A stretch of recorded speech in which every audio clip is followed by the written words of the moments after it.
السلام علیکم۔ آج کی سٹوری کا عنوان ہے مگرمچھ اور بندر۔ ایک دفعہ کا ذکر ہے کہ ایک بندر ندی کے کنارے ایک درخت پر رہتا تھا۔ بندر اکیلا تھا کیونکہ اس کا کوئی دوست یا خاندان نہیں تھا، لیکن وہ خوش اور مطمئن تھا۔ درخت نے اسے کھانے کے لیے کافی میٹھا جامن کا پھل دیا۔ اس نے اسے دھوپ، سایہ اور بارش سے پناہ بھی دی۔ ایک دن ایک مگرمچھ دریا میں تیر رہا تھا۔ وہ بندر کے درخت کے نیچے آرام کرنے کے لیے کنارے پر چڑھ گیا۔ ہیلو، بندر نے پکارا، جو ایک دوستانہ برتاؤ کرنے والا جانور تھا۔ ہیلو، مگرمچھ نے حیران ہوتے ہوئے جواب دیا، کیا تم جانتے ہو کہ مجھے کھانا کہاں سے مل سکتا ہے؟ اس نے پوچھا، میں نے سارا دن کچھ نہیں کھایا اور میں بھوکا ہوں۔ اب آپ سوچ رہے ہوں گے کہ مگرمچھ بندر کو کھا جانا چاہیے گا، لیکن یہ بڑا ہی شفیق اور شریف مگرمچھ تھا، اور یہ خیال کبھی اس کے دماغ میں نہیں آیا۔ میرے درخت میں بہت پھل ہیں، کیا آپ کچھ کھانا چاہیں گے؟ بندر نے کہا، جو خود بھی بہت مہربان تھا۔ اس نے جامن کا کچھ پھل مگرمچھ کی طرف نیچے پھینک دیا۔ مگرمچھ اتنا بھوکا تھا کہ اس نے تمام جامن کھا لیے۔ حالانکہ مگرمچھ عام طور پر پھل نہیں کھاتے، اسے میٹھا میٹھا پھل بہت پسند تھا، اور گلابی گودے نے اس کی زبان کو جامنی بنا دیا۔ جب مگرمچھ اپنی مرضی کے مطابق کھا چکا تھا تو بندر نے کہا، جب بھی آپ مزید پھل چاہیں واپس آ جائیں۔ جلد ہی مگرمچھ ہر روز بندر کے پاس آتا تھا۔ دونوں جانور اچھے دوست بن گئے۔ وہ باتیں کرتے، ایک دوسرے کو کہانیاں سناتے اور بہت سے میٹھے جامن ایک ساتھ کھاتے۔ ایک دن مگرمچھ نے بندر کو اپنی بیوی اور خاندان کے بارے میں بتایا۔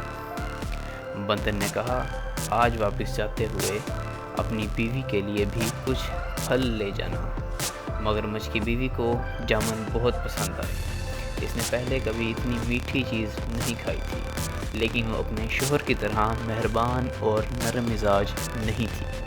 اس نے اپنے شوہر سے کہا، تصور کیجئے کہ بندر جب یہ جامن روزانہ کھاتا ہے تو اس کا ذائقہ کتنا میٹھا ہوگا۔ مہربان مگرمچھ نے اپنی بیوی کو سمجھانے کی کوشش کی کہ وہ بندر کو نہیں کھا سکتا۔ وہ میرا سب سے اچھا دوست ہے، اس نے کہا۔ مگرمچھ کی لالچی بیوی نہ سنتی۔ اپنے شوہر سے وہ کام کروانے کے لیے جو وہ چاہتی تھی، اس نے بیمار ہونے کا بہانہ کیا۔ میں مر رہی ہوں اور صرف ایک پیارے بندر کا دل ہی مجھے ٹھیک کر سکتا ہے، اس نے اپنے شوہر کو پکارا۔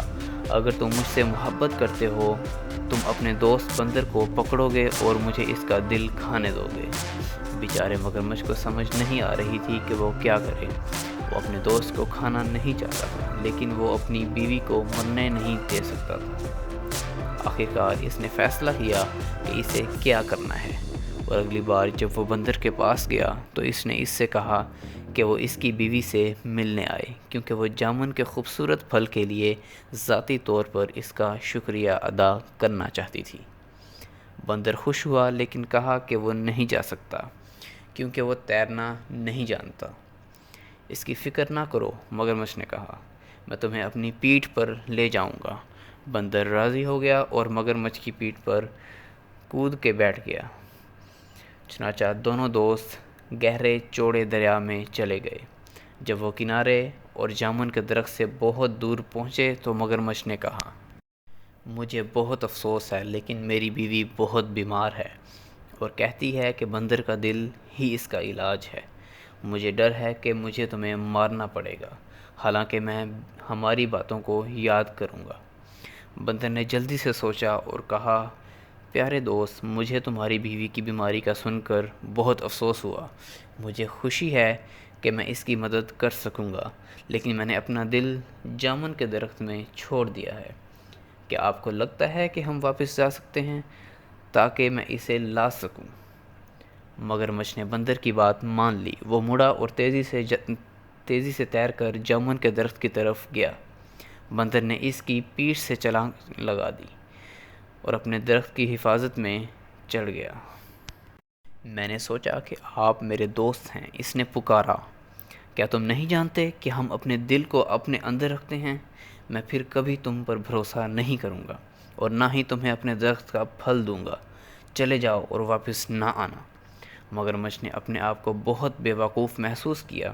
اس نے ایک دوست اور اچھے میٹھے پھل کی فراہمی کھو دی تھی۔ بندر نے خود کو بچا لیا تھا کیونکہ اس نے جلدی سوچ لیا تھا۔ اس دن سے اس نے پھر کبھی مگرمچھوں پر بھروسہ نہیں کیا۔